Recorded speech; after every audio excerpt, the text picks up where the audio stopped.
Now here's my story as a writer. That's my reaction to writing. I have a really funny story about writing. See, when I was in school, especially high school, I was a overachiever. So I was a straight A student, okay? Now I wasn't a straight A student because I was so smart. I was a straight A student because I hustled. I worked hard. I outworked the next student every single time. I studied until 2 in the morning. I crammed for exams, okay? Granted, I forgot everything 2 days after the exams, but I crammed for those exams. So I was on easy coasting. I was doing great. That was until I nearly failed my first serious English class. It was in junior year, 11th grade. It was a writing class. Now, here's what I did. I walked into writing, and this was my exact attitude. I thought, writing, sure. Type some stuff out, put some periods here and there, put some quotes here and there, italicize a few things, bam, submit it, guaranteed A. And so I went ahead and did my first assignment, okay? I waited until the last minute. Pride and Prejudice. We were supposed to read Pride and Prejudice. There was no chance you were going to get me to read that book. So what did I do? This is the day when, how many remember Blockbuster? Blockbuster, remember that?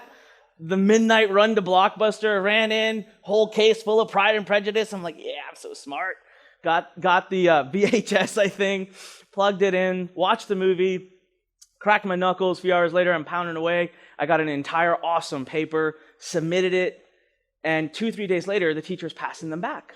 And I'm just like, yeah, I can't wait for my awesome A. I'm so smart. All these people, they studied, they worked so hard on it. They read that stupid book, And I get back my first ever D-. And I have never seen more red on a page. Now, here's the thing. I was so arrogant that I actually said, oh, I think you've made a mistake. I think you were grading someone else's paper but marked up mine. I'm Anik. I don't get D's. Went to the teacher, and she said, I assure you, this is your paper. And it sucked. And here's all the issues that we had with the paper. So at that point, I decide to go full force, right? So we have teacher-student conferences, parent-teacher conferences. We have every week, every lunch time I'm showing up. But I never had the intention of actually wanting to learn how to write. I just wanted to muscle my way into a good grade. So as that's happening, one day, she literally said, she got so frustrated with me. These were the words. She said, Anik, don't ever become a writer, please. And I left out the key line. She said, you're horrible. Now imagine a teacher saying that to you, right? A lot of people get upset. How could a teacher say that? Actually, I deserved it. I was driving her absolutely insane. And it may have been a pivotal moment in my life, but at that moment, I grew angry at the concept of writing. I said, I'm never going to write again. This sucks. So I muscled my way through. I think she even gave me a B- in the class just because she knew if she gave me a C, I would show up at her house, right? So that was my history with writing. Now, ironically, as I've been through the journey and used copywriting to now sell over $200 million worth of products, I learned that the common man today, based on the changes that have happened in writing, the common man today is actually better suited to be a copywriter than a writer. So if you actually have a background in writing, you may have a disadvantage. So now, remember this, I wanted nothing to do with copywriting. But there was a person I met in my life whose story I will tell you. But before I even go there, I literally for the next hour want to ask you to delete what you have learned about copywriting, to delete what you've learned about sales, and to open your minds and open your hearts to the formula that I'm about to share with you here. Yes? Yes. All right, awesome. See, here's the deal. The entire world has changed. In the last 20 years, if you just look right now, many of you probably have 2 or 3 devices on you at the moment that 20 years ago didn't even exist. The way we communicate has changed. The economy has changed. We have changed. In 2014, Microsoft did a study, and they proved that the human mind now actually has an attention span that is less than that of a goldfish. Process that. It's 8 seconds. Goldfish can keep the attention for 9 seconds. Why? Ding, ding, ding, ding, ding, ding, ding, ding, ding, all around us, right? Shiny object. What's moving? If it's not moving and grooving, I'm not paying attention. So if the mind has changed in such a great way, how would selling not change? Selling must change.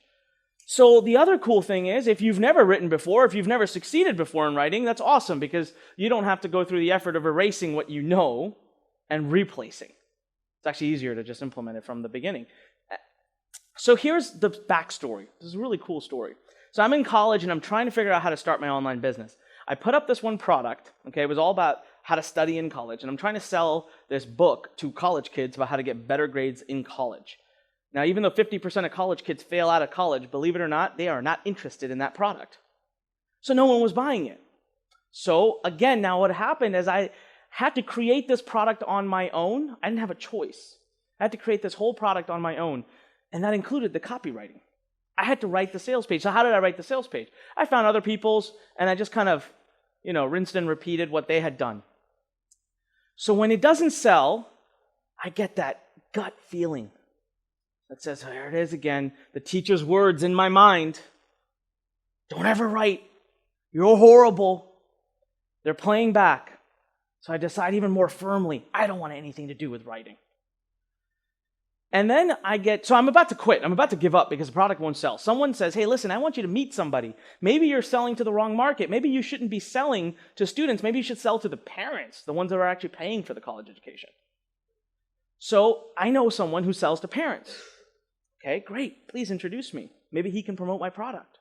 They introduce me. That person responds very quickly and says, sorry, I sell to parents of infants and toddlers, not college kids. Thought there goes another door that's closed. A day later, he messages me and says, hey, by the way, who wrote this sales page? And I thought, here we go again. I'm going to have someone else tear me a new one. So I almost didn't want to say it was me, but I replied honestly, and I said, it was me, but you know what? I know it's not that good. I'm working on it. I started defending myself. And he replies and says, actually, I wanted to know if you would be my intern, and I'll teach you how to write. I literally could not have laughed louder at my computer when I got that. I said, are you freaking nuts? What? I don't want to learn to write. So I said no.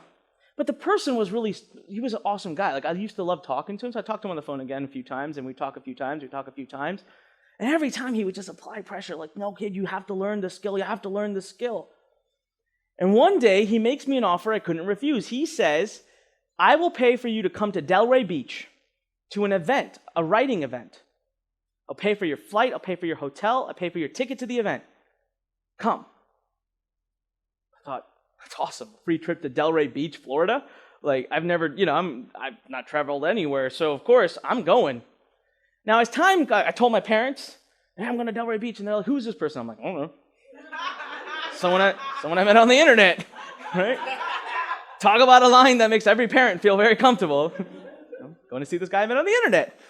And I didn't even think twice about it until I'm boarding the plane. I'm like, wait a minute. This could go south real quick. So I don't know this person. But listen to this. This is a funny side note. This actually happens. I land, and the guy is on the phone, and he's like, just come outside. I'm parked in I'm at the arrivals area. So, all right. I go outside. I see, I kid you not, a beat-up Bronco. Ford Bronco. I mean, if there was ever a drug deal to go down, it was in that car. All right? And I see it parked there, and there's a guy inside, and he's all scruffy. And at that moment, I was like, you know what? It's been a good life, Anik.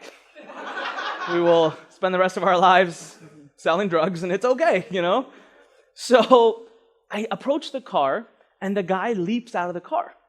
And he says, I just need to go use the restroom real bad, all right? Just sit here. Can you imagine what's going through my head right now? I'm like, dude, where are you going?